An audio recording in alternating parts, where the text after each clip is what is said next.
up, Hellions? What's up, Scream Hearts? It's another glorious episode of Ghoul Talk. This episode, we are talking about lady monsters, and let me just tell you, it is glorious. Yes, the only shirt that had Yeah. No, I don't think you have. Hell has yeah, the that's bride. like classic monsters. This is Bela Lugosi. Yeah, but Of she's course, the only female. Karloff. The bride. She's the only Well, female. she was the only female for a long time. Yeah.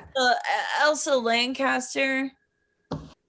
There are all these lady monster tropes that exist across the board in horror movies. Mhm. And there are super famous examples of each. And it was really cool to kind of, we had obviously for males like super classic King Kong, Swamp Thing, all these males, but the female versions are definitely all super duper violent, killing immediately. It's super cool. Agree. Obviously, we have a ton of decades to go through. Let's start at the very beginning, which is a very good place to start. The Bride of Frankenstein, 1935.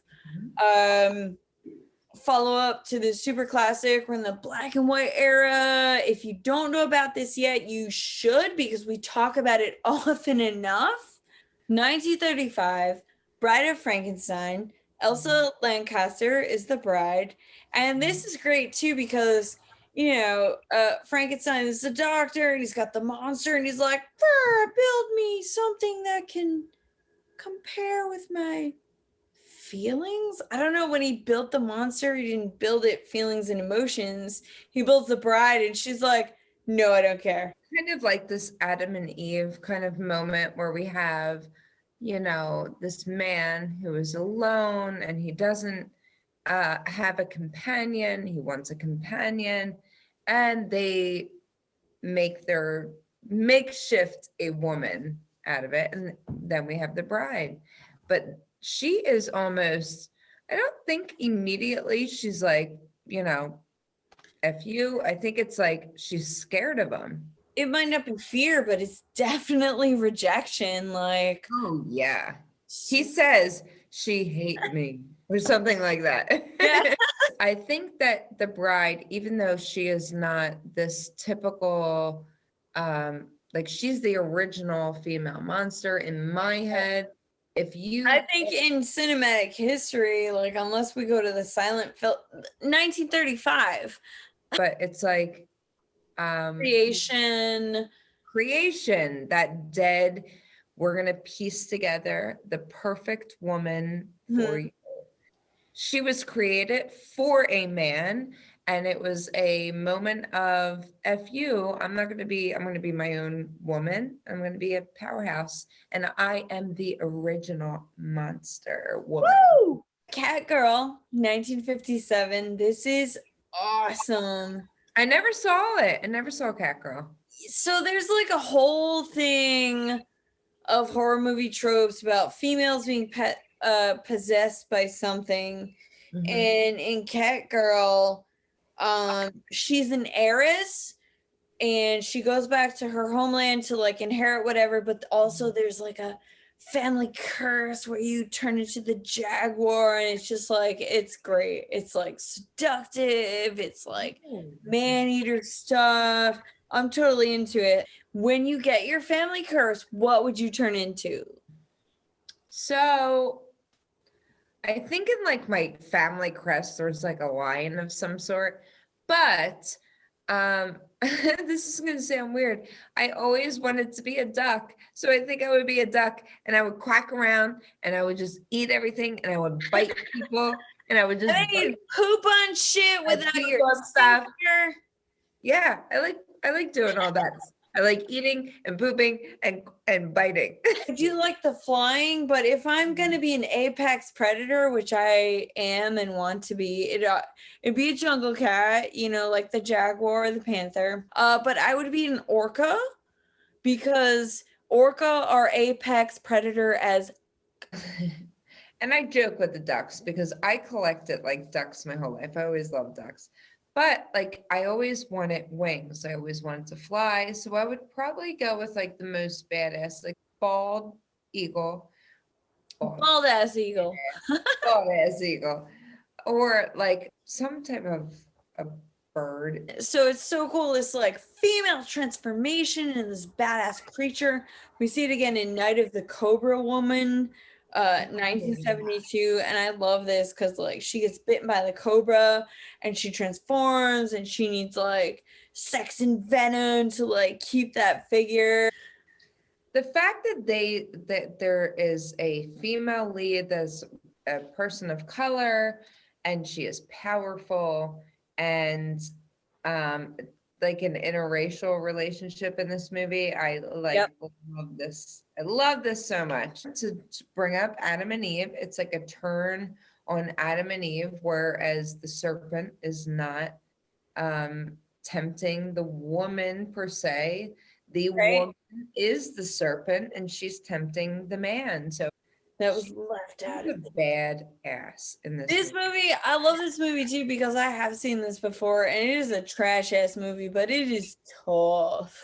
It's funny too because the most common female comparison is Medusa, where she's the Gorgon with snakes in her hair and turns men to stone, but she turns everybody to stone, and it's kind of cool. It's kind of cool. I dig it. You know me. I love cheesy movies. Like it's a good time. Yeah, I love it. Oh yeah, because Stephanie is a succubus.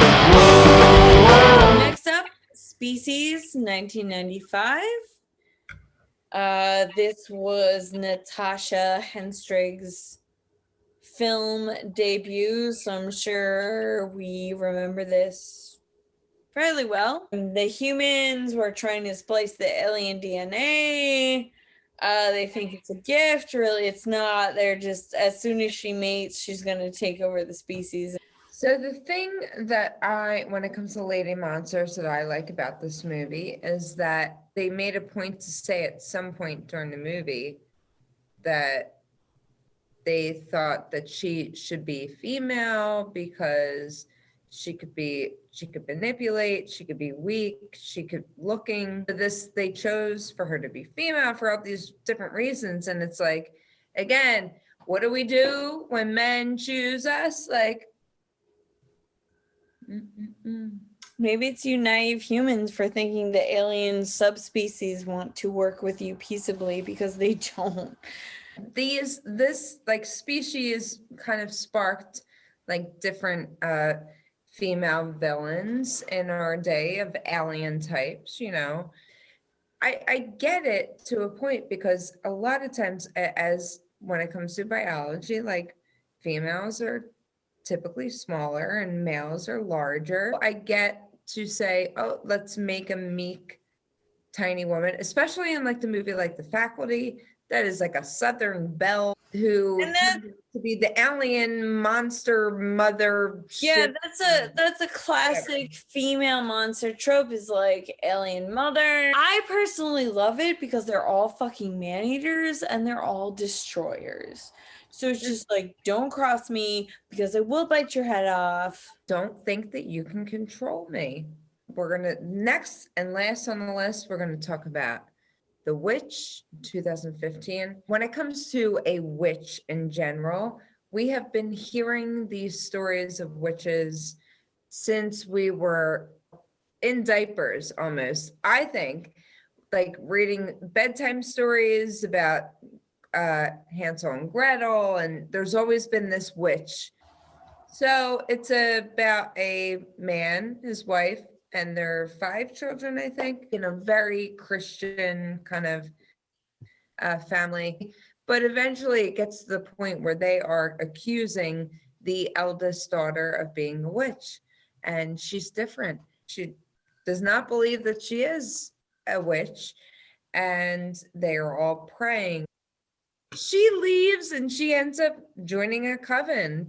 The reason we are talking about a witch and the witch in the movie is because I think when it comes to female monsters, the witch is one of the, it's a totem pole of monster. Yeah, that's an old thing we hear from our grandmas where it's like, watch out for witches. And Okay, so if you are in the East Coast area, you come down to Havre de Graves in Maryland, State Theater. We have Dickie Devil and the Deviants, we have the Lettermans, we have Mad Splatter, and we have the Whiskey Bats. And guess what? I can't wait to see the Whiskey Bats. Guess what? You have STEPH Infection herself, and ANNAHELLE is coming down to our area to hang out. So you do not want to miss this. And guess what? It's halfway to Halloween. So we are giving out costume prizes. You have to dress up. I don't care if you just put on a little bit of makeup, you put on a hat, you put on a shirt that's Halloween, you may get a prize. So come down to State Theater at Havre de Graves. Please, April 17th. Don't miss it. Woo! That right there is another episode of Ghoul Talk in the books. You were here for it. We hope you had fun. Thanks, Hellions. Thank you, Scream Hearts, for coming. And be sure to watch all the videos on our HPUSA TV page on YouTube. Like, comment, and most importantly, subscribe.